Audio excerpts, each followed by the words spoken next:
So, hi, welcome everyone that's amazing enough to come and join us. I'm Chris Jones, and I am the founder of Meshed Learning. And I'm going to be talking over the next couple of weeks and months about the learning industry, and going to be bringing in a whole range of different amazing people to talk about what the industry is about, how to do better in the industry, and generally just do a better job. Because I'm really passionate about teaching as a teacher of 15 years. And so I really want this podcast to be transforming the way that teachers work and the way that the educators operate in the industry. So we're going to focus today's podcast on e-learning. And we're going to be bringing in someone called Diana, APS, from Alpaca E-learning, who's going to be talking to us today about e-learning and what their special take on the e-learning industry is. So welcome, Diana. Hi, Chris. Thank you for having me. So, how you been doing today? Yeah, great. Busy. Sorry, I'm busy. Well, because of during COVID, a lot of requests for e-learning have ramped up. So yeah. That's excellent to hear. So you talked about e-learning, so we might as well jump in straight away with what is your sort of take on e-learning? What is it? Right. E-learning is using technology to improve the learning of learners. So it can be digital as well as virtual. And there's a difference between those two. So one, virtual requires connectivity and for you to have, an online platform, an online connection, or internet access. Whereas digital doesn't require it. Digital can be something that you carry with you. Okay, so we're sort of talking about asynchronous and synchronous. So asynchronous being that you don't have to be there at the same time, you can carry it around with you, you can download it, it's pre-recorded, and synchronous being that you have to be there at the same time, and you have to be there at the same time the instructor is online, or the teacher, or the whatever you're calling that person delivering your program. Yes, that's right. Yeah. So talk to me a little bit about what good e-learning looks like. I think that good e-learning encompasses the user journey and the learner journey through the information, as well as through the medium that the information is being delivered on, and it pairs them together to make sure that the best result is delivered. There are other factors as well that we consider are good and useful for the process, which are not entirely dependent on the learner. But for example, one of the sectors we work in is the corporate sector, and in the corporate sector, usually the organizations, they see the need to bring elements of e-learning because they feel that they need to satisfy a particular goal, that the organization doesn't have the skills to satisfy that key performance indicator, and they will bring us in. So part of that good e-learning is making sure that the needs of the organization, the learner, as well as the learning process are aligned, and making sure that they're just as valid and that they flow through. So if someone is going through the journey of learning, that they understand why they should learn this, what is the advantage that they have from learning this, as well as making sure that the learning journey is paired with the resources and the interactivity necessary for them to embed that learning in their ways of working. So good e-learning is about interactivity, it's about flow, it's about meeting users' expectations, particularly in the corporate world, but actually individually meeting the individual learners' journeys and having a flow as well, having a good flow. Yes. Okay, excellent. So can you think of any reasons why someone might, so there's obviously, we've got COVID at the moment, and so I'm hoping that at some point we won't have COVID, but e-learning is a really kind of desirable thing to be doing right now, because obviously lots of people are going back on furlough. So why might someone, can you think of any other reasons why someone might implement e-learning into their organization? I think that COVID has not changed anything. Rather, it has accelerated our progress towards digital learning. And in general, our digital transformation process as humanity. I think that it just has pushed us to a faster speed, but the transformation was already happening. We start to see on the last couple of years. Actually, it started with YouTube, believe it or not. So Wikipedia, YouTube were the ones that started the whole e-learning revolution, because at a time, I don't know if you can remember, I don't know how young or old our spectators are, but at some time ago, We're all not young that at long heart, ago, not that long as ago, long as we we're had learning. yeah, we had Encarta Encyclopedia, which came in a CD, and you had to, like, be able to have a computer that was of decent capacity, and you could research there, and it was kind of like an encyclopedia that was put on a digital medium.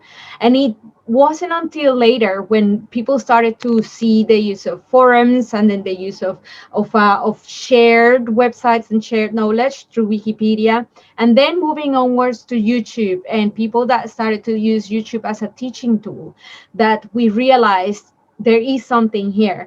And after that, a lot of e-learning platforms started to pop up. And what we have seen then is that that's only accelerated. That started 20 years ago, and it's never stopped really. It's actually increased.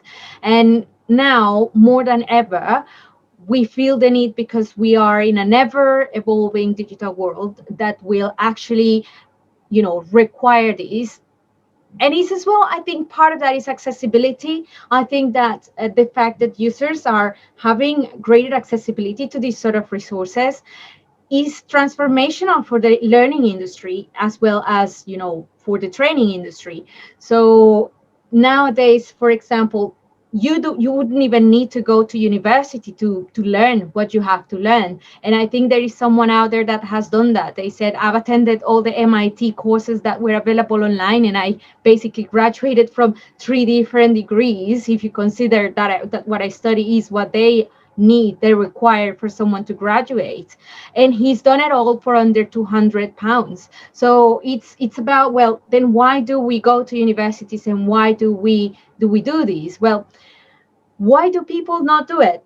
They don't do it because it's not convenient to go to a university. It's really difficult to integrate within your life, because you don't get to choose and cherry pick what it is that interests you.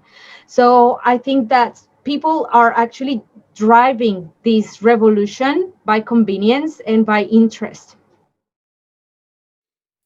So there's a kind of economic imperative to this, and it's kind of an inevitability to e-learning, that it's a solution to something that's been there.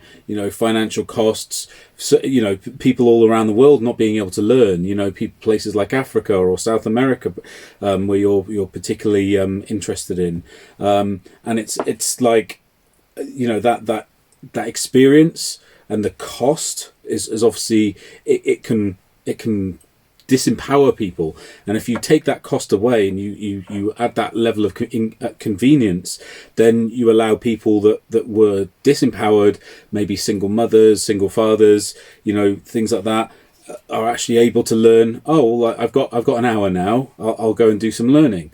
Whereas they wouldn't necessarily be able to go down to central London, or the capital city, and actually do the learning there. They can do it in the comfort of their home, when their children have gone to bed. They don't need extra babysitters. It makes it fantastically useful for them.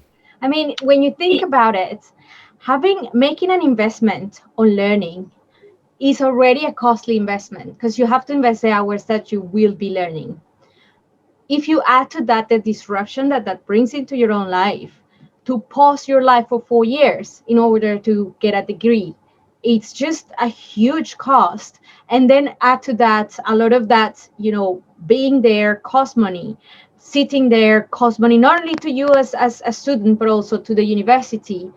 It's really a matter of, okay, how can we drive the cost down and the quality up, as well as keep the convenience of being able to continue to exist, continue do your work, continue to live your responsibilities on a daily basis with the least interruptions, and still be able to learn. Yeah, absolutely. So there's a pretty strong case there for e-learning, and I'm sure that as the weeks go on, there'll be lots and lots of other sort of cases that come out in the discussions that we're going to have. So I'm really excited about even just thinking about these sort of things. So I want to hear a little bit more about Alpaca E-learning.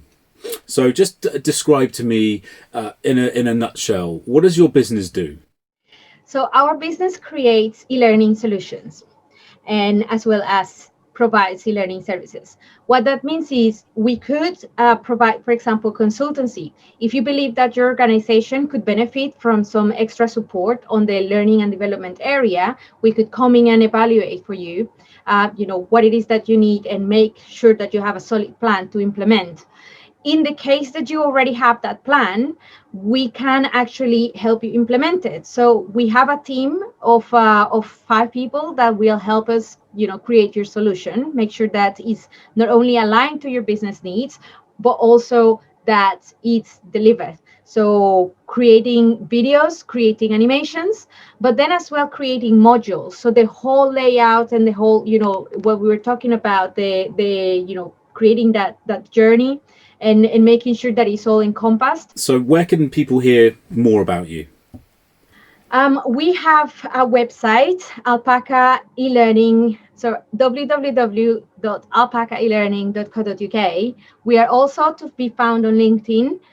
We have a page there where we actually put constantly content on, learning and e-learning and the corporate sector, as well as, educational sector and learning methodologies. And you should find the links all around. We'll be dotting the links all around this video, depending on where you're viewing this as well. To hear from you soon. I mean, we've got a bunch of different other topics coming up. So we're going to be doing stuff on tech. We're going to be looking at specific learning tools, so improving people's actual teaching techniques, and we're going to be looking at the future of the learning industry as well, specifically focusing on the online learning industry. And so look forward to those coming up over the next couple of weeks, and hopefully we'll have Diana back then as well. Yes, awesome. I'll see you guys. All right, bye bye.